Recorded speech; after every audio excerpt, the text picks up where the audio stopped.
Well, all this week, Elizabeth has been taking a much closer look at Iowa's growing cancer problem. Yeah, we are #2 in the nation for the number of new cancer cases. And tonight we're looking at how something else that Iowa is known for, agriculture, could be contributing to the problem. For the past 30 years, researchers have been checking in on thousands of Iowa farmers through an effort called the Agricultural Health Study. Farmers like Keith Cooper. They've come out to my farm and sampled the soil, water. They've taken soil samples off my equipment and so forth. Participants farmed conventionally using pesticides and other chemicals to grow their crops. We do that to control weeds, insects, get higher crop yields, that type of thing.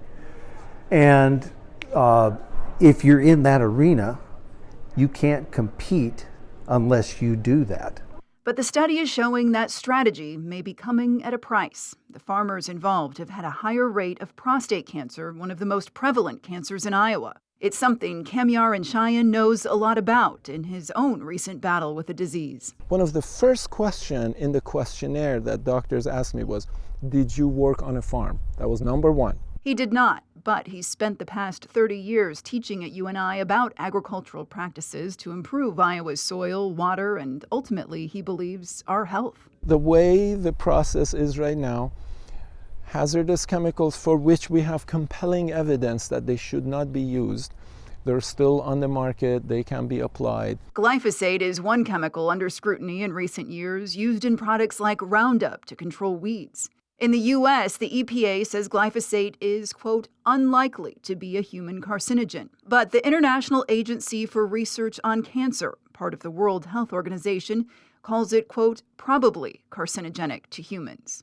So we're in this space of having disagreement between some of the major agencies that make these designations. U of I Associate Professor Brandy Jansen says nitrogen applied to fields in the form of anhydrous ammonia or manure is another area of concern.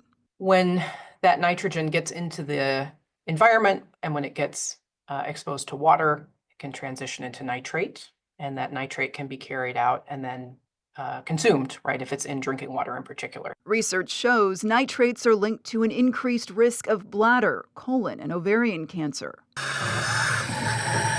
The way that chemicals cause cancer isn't like you drink a chemical that's carcinogenic once and it ends up causing cancer. It's usually a dose effect of what happens over decades. Dr. Richard Deming has spent decades treating Iowans with cancer.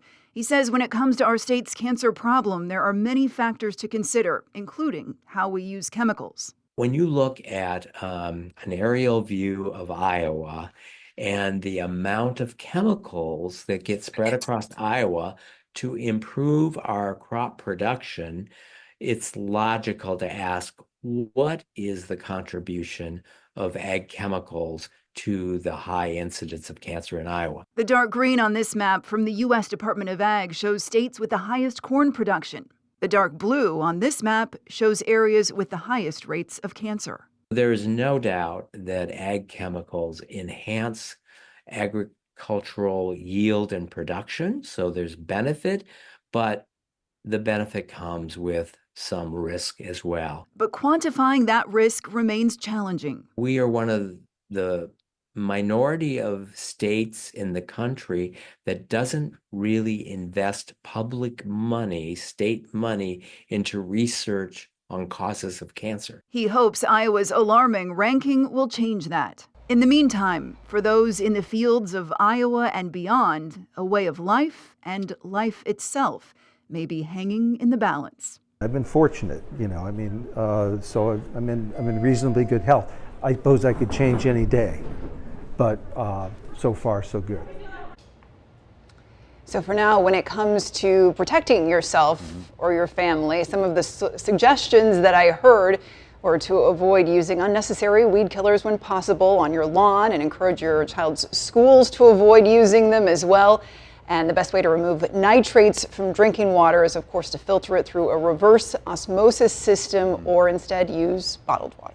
Yeah, okay. We're going to wrap up the stories tomorrow night. You'll have one more report, and then we'll include all of these stories as part of the Steele Report airing this weekend on Sunday.